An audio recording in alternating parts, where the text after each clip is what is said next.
Some movies fail, but not everyone takes the blame. Instead, fingers start pointing, and sometimes straight at their own co-stars. From on-set feuds to brutal interviews, these actors didn't hold back after their films flopped. Here are the actors who blamed their co-stars for movie disasters.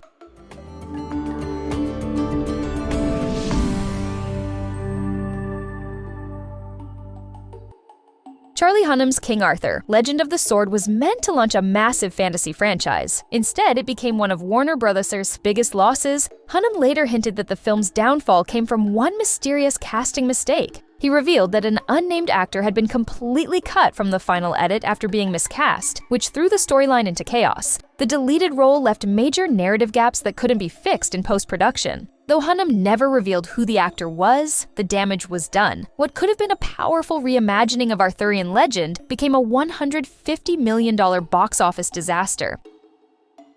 Tom Hanks has starred in some of Hollywood's biggest hits, but even he admits The Bonfire of the Vanities was a disaster. The star-studded film looked unbeatable on paper, yet behind the scenes, it was a perfect storm of miscasting and creative confusion. Years later, Hanks bluntly admitted that everyone, himself included, was wrong for their roles. Despite having Bruce Willis, Melanie Griffith, and Morgan Freeman in the lineup, the chemistry just didn't work, and the film flopped hard, earning only a fraction of its $47 million budget. For Hanks, it was a rare moment of humility, owning a failure few actors would dare to revisit.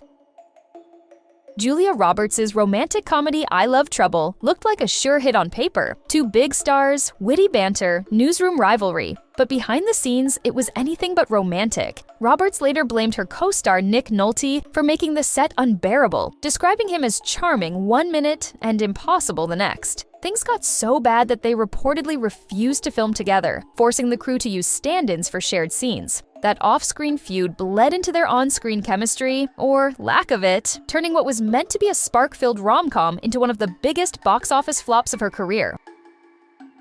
Ben Affleck's Giggly wasn't just a movie flop, it became a cultural punchline. The actor later admitted that his real-life romance with Jennifer Lopez helped sink the film. According to Affleck, the studio rewrote Giggly to cash in on their celebrity relationship, forcing in romantic comedy elements that didn't belong in the original script. What was supposed to be a gritty crime story turned into an awkward love story that audiences rejected instantly. The film lost around $70 million, and Affleck suggested things might have gone differently if Lopez hadn't been cast after Halle Berry dropped out.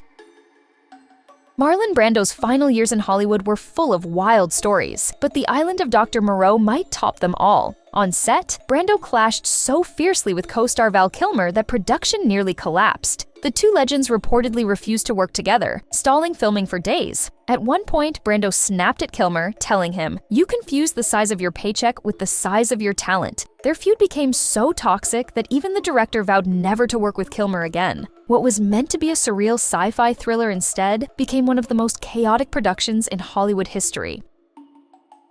Mickey Rourke didn't just distance himself from passion play, he practically disowned it. After starring opposite Megan Fox in the romantic drama, Rourke later slammed the film as terrible and hinted that Fox's performance was partly to blame. When asked about his earlier praise for her acting, he brushed it off with a smirk and a sly remark that spoke volumes. The movie, which cost $15 million to make but earned only $25,000, became one of the biggest flops of his career, and Rourke's public comments ensured that its failure would forever be tied to tension between its two leads.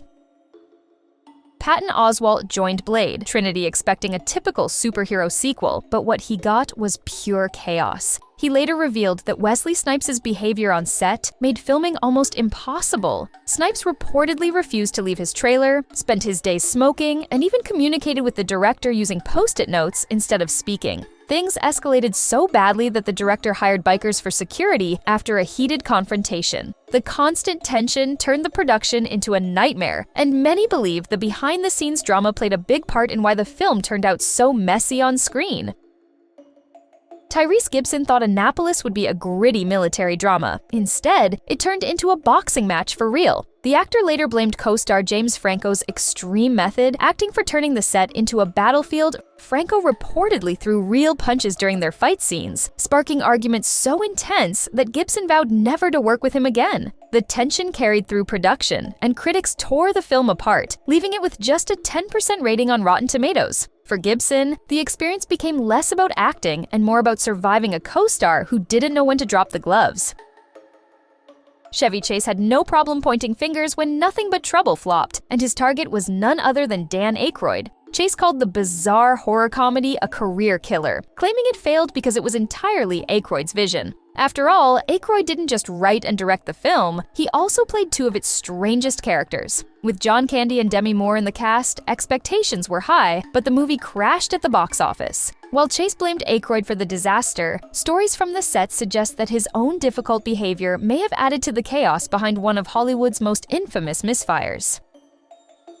Amy Hill's time on The Cat in the Hat was nothing like the whimsical world Dr. Seuss imagined. Hill later revealed that working with Mike Myers was a nightmare, calling him a diva who constantly delayed filming. She claimed the crew often waited hours for him to show up, and when he did, he demanded endless retakes and changes to the director's plan. The tension on set grew so bad that even small details, like Myers having someone hold his chocolates in a Tupperware just for him, became infamous. Behind all the bright colors and goofy chaos, the real story was pure behind-the-scenes drama.